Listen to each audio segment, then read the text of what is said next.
Hello student, myself Dr. Seema Parikh from Kautilya College, Kota. आज हम BSc B.Ed third year की second paper का first unit की series में बैलेंस डाइट को पढ़ने जा रहे हैं। इससे पहले हमने मेल न्यूट्रिशन पढ़ा था। आज हम बैलेंस डाइट पढ़ते हैं। बैलेंस यानी कि संतुलन, संतुलित पोषण। संतुलित आहार एक ऐसा आहार होता है जिसमें एक दिन में शरीर के लिए आवश्यक सभी पोषक तत्वों की पर्याप्त मात्रा होती है। यानी कि हम जो भोजन करते हैं उसमें वो सभी आवश्यक तत्व या पोषक तत्व उपस्थित होने चाहिए जो हमारे शरीर को चलाने के लिए या एक दिन में जितनी एनर्जी की रिक्वायरमेंट होती है वो उससे पूर्ण हो सके। और संतुलित आहार में होगा क्या कि ए बैलेंस डाइट इंक्लूड्स सम इम्पॉर्टेंट्स, इसमें न्यूट्रिएंट्स होंगे, विटामिन्स होंगे, कार्बोहाइड्रेट्स होंगे, fibres, fats, proteins and minerals. ये सभी पर्याप्त मात्रा में उपस्थित होकर के एक संतुलित आहार बनाते हैं। पोषक तत्वों की आवश्यकता जितने ऐसा नहीं है कि जो हम बैलेंस डाइट ले रहे हैं वो सभी के लिए इक्वल होगी, बच्चे, बूढ़े, जवान, सबके लिए। ये सारे डिपेंड करता है, उसकी सेक्स पे डिपेंड कर देगा कि वो मेल है कि फीमेल है, बच्चा है, बूढ़ा है, उसकी आयु कितनी है। ये सब चीज़ें बैलेंस डाइट को प्रभावित करती है। तो पोषक तत्वों की आवश्यकता किस व्यक्ति को कितनी आवश्यकता है के लिए उसके लिंग, उसकी आयु और स्वास्थ्य पर भी निर्भर करता है। संतुलित आहार का महत्व क्या है? Importance of a balanced diet. A balanced diet enhance the ability to work. संतुलित आहार से कार्य करने की क्षमता बढ़ती है।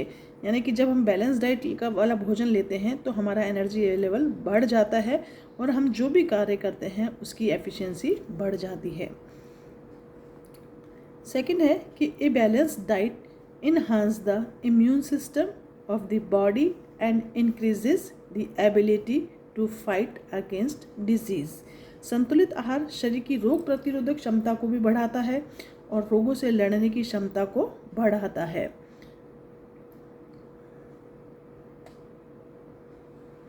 नेक्स्ट है कि जो बैलेंस डाइट है help in the growth of the body. संतुलित आहार शरीर के विकास में भी सहायक होता है।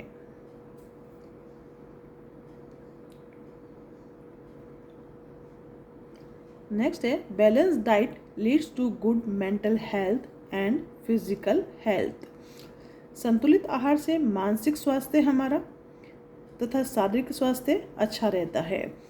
शरीर अच्छा होगा तो हमारा दिमाग अच्छे से काम करेगा और यदि हमारा दिमाग अच्छा सा है तो हमारा शरीर अच्छे से काम करेगा।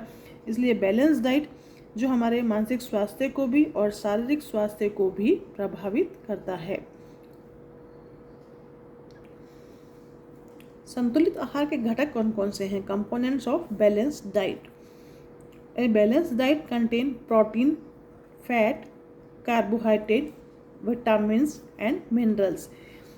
ये संतुलित आहार के घटक हैं जिसमें हम प्रोटीन की, वसा की, कार्बोहाइड्रेट्स की, विटामिन्स की और खनिज की बात करते हैं। फर्स्ट है विटामिन्स एंड मिनरल्स। इसके एग्जाम्पल्स है विटामिन और मिनरल्स के लिए हमें क्या लेना चाहिए? ग्रीन वेजिटेबल्स एंड फ्रूट्स का सेवन करना चाहिए जिससे हमें विटामिन्स और मिनरल्स प्राप्त हो सके। जब हम फ्रूट और वेजिटेबल्स का सेवन करते हैं तो ये रोगों के विरुद्ध शरीर की प्रतिरक्षा प्रणाली को बढ़ाते हैं, यानी कि हमारा इम्यून सिस्टम स्ट्रॉन्ग करते हैं।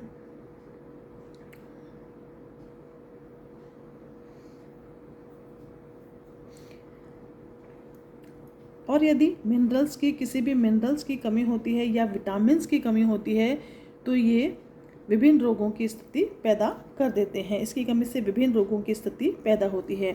अब विटामिन्स की कमी से कौन कौन से रोग हो जाते हैं ये हम विटामिन्स वाले टॉपिक में डिटेल से पढ़ेंगे कि विटामिन ए से कौन सी डिजीज़, बी से कौन सी, डी से कौन सी, B12 से कौन सी। तो ये टॉपिक हम वहाँ पर डिस्कस करेंगे। सेकेंड जो कंपोनेंट्स है इसका हमारे पास वो है प्रोटीन। प्रोटीन्स हमें किस किस चीज़ों से मिल सकता है? एग है, मीट है, योग हर्ड है, सोया है, सोया प्रोडक्ट में कोई सा भी हो सकता है, सोया प्रोडक्ट का पनीर हो सकता है, सोया मिल्क हो सकता है, सीड्स, नट्स एक्सेट्रा। इसके अलावा कोई भी डेयरी जो प्रोडक्ट होता है उनमें भी प्रोटीन्स अच्छा मात्रा में उपस्थित होता है।